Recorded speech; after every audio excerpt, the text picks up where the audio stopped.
Satyabama Institute of Science and Technology, Chennai and Sriperumbudur.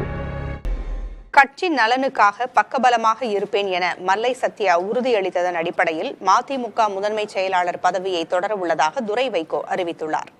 அவருடன் நமது செய்தியாளர் சுரேஷ் நடத்திய கலந்துரையாடலை பார்க்கலாம்.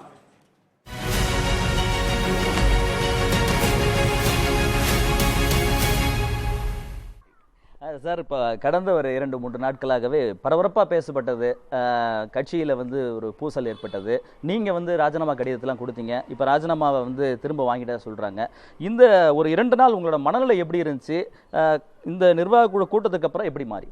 இந்த நிர்வாக குழு கூட்டத்தில் நம்முடைய மதிமுக அனைத்து மாவட்ட செயலாளர்கள், முக்கிய மூத்த நிர்வாகிகள் எல்லாரும் கலந்துக்கிட்ட அந்த நிர்வாக குழுவில் எல்லாருடைய கருத்து, மாவட்ட செயலாளர்கள் மற்றும் முக்கிய மூத்த நிர்வாகிகளுடைய எல்லாருடைய கருத்து இன்றைக்கி அவங்க தலைமையில் கேட்டுக்கிட்டாங்க.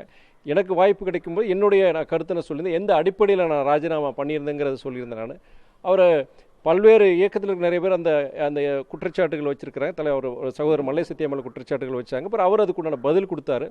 கடைசியில் இறுதியாக என்னென்னா, அவர் சகோதரர் மல்லை சத்யா பொறுத்த வரைக்கும் நடந்த சில நிகழ்வுகளுக்கு வருத்தம் தெரிவித்து இனிமே இயக்க நலன், தலைவர் நலனுக்காண்டி நான் இன்றைக்கும் இந்த மாதிரி போன்ற இதுக்கு வாய்ப்பு கொடுத்துட மாட்டேன்னு சொல்லிட்டு வர்ற காலங்களில் இயக்கத்துக்கும் தலைமைக்கும் எனக்கும் உறுதுணையாக பக்கபலமாக இருப்பாருங்கிற வாக்குறுதி கொடுத்துருக்கிறாரு. இந்த ஒரு சூழ்நிலையில் அவர் கொடுத்த வாக்குறுதியின் அடிப்படையில் இயக்க நலன், தலைவர் நலன் அதுதான் நம்முடைய முக்கியமான ஒரு இதாக இருக்கணும். ஏன்னா தமிழ்நாட்டு அரசியல், தமிழ்நாட்டில் பொறுத்த வரைக்கும் தமிழ்நாட்டுடைய வாழ்வாதாரங்களுக்கு பாடுபட்ட ஒரு இயக்கம் மதிமுக தலைவர் வைகோ அவர்கள்.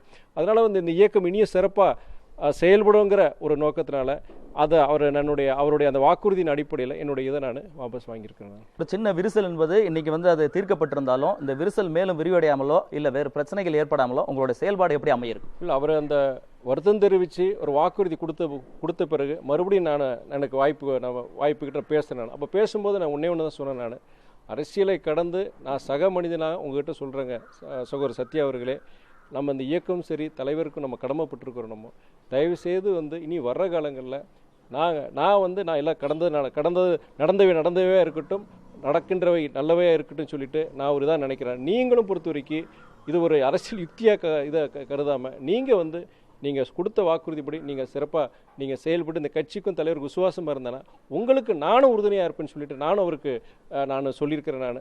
அதனால் என்னென்னா, ஒரு அரசியல் இயக்கம்ங்கிறது ஒரு ஜனநாயக இயக்கம். அதில் பல்வேறு தரப்புடைய கருத்துகள் இருக்கும், சில சமயம் எதிர்மறை கருத்துகள் இருக்கிறோம், சில சமயம் தவறான ஒரு புரிதல் ஏற்பட்டிருக்கலாம்.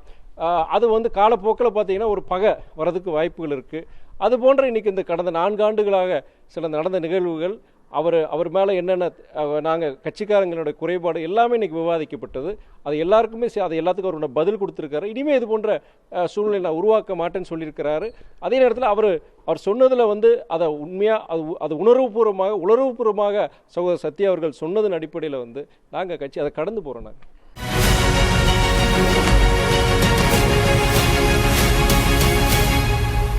Satyabama Institute of Science and Technology, Chennai and Sriperumbudur.